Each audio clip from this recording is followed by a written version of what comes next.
Hello hi welcome to మన kitchen. ఈరోజు మనం చేయబోయే రెసిపీ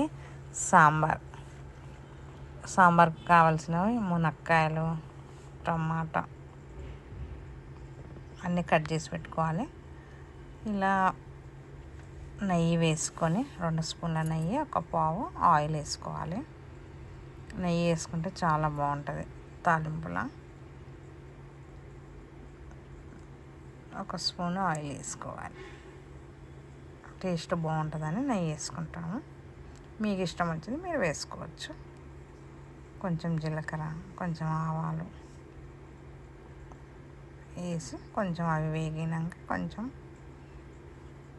ఒక 2 ఎండుమిర్చి వేసి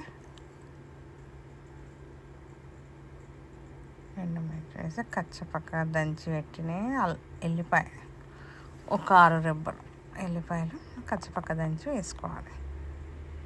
టేస్ట్ బాగుంటుంది.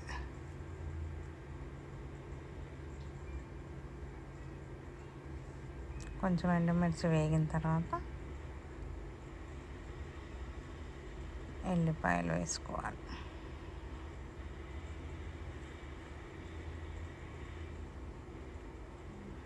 ఎల్లిపాయలు వేసి మునక్కాయలు, వంకాయలు, బెండకాయ అన్నీ కట్ చేసి పెట్టుకుని అన్నీ వంకాయలు, క్యారెట్,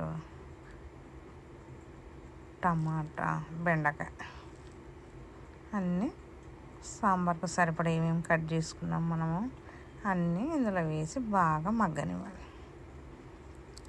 ఇవి కొంచెం మగ్గాలంటే కొంచెం సాల్ట్ వేసుకోవాలి.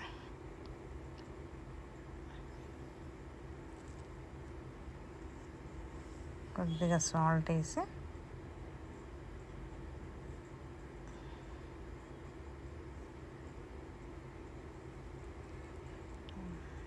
మూత పెట్టాలి. కొంచెం సాల్ట్ వేసి మగ్గనియాలి. బాగా మగ్గిన తర్వాత మళ్ళీ మనం కొంచెం దొడ్డు కోసి కట్ చేసిన ఒక చిన్న ఉల్లిపాయ కట్ చేసి వేసుకోవాలి. అల్లం వెల్లిపాయ పేస్ట్, పసుపు, కారం,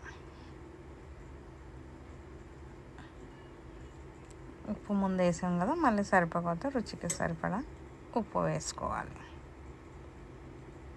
ఇలా చేసి చూడండి మీరు ఎంత బాగుంటుందో. అన్ని కూరగాయలు కట్ చేసి సాంబార్, కొంచెం సాంబార్ పౌడర్ కూడా మసిలేటప్పుడు వేయాలి. ఇప్పుడు కొంచెం చింతపండు పిసికి రసం చేసి పక్కన పెట్టుకోవాలి. కొంచెం నిమ్మకాయ అంత చింతపండు తీసుకొని నానబెట్టి పక్కన పెట్టుకొని రసం చేసి పోయాలి. ఇలా పోసేసి అవన్నీ బాగా ఉడుకుతాయి. బాగా ఉడికేటప్పుడు మనం ఉడకబెట్టుకున్న పప్పుని రుబ్బి కొంచెం సాంబార్ పొడి, అది మసిలేటప్పుడు సాంబార్, కొత్తిమీర, కరివేపాకు వేసుకోవాలి. మసిలేటప్పుడు టేస్ట్ బాగుంటుంది.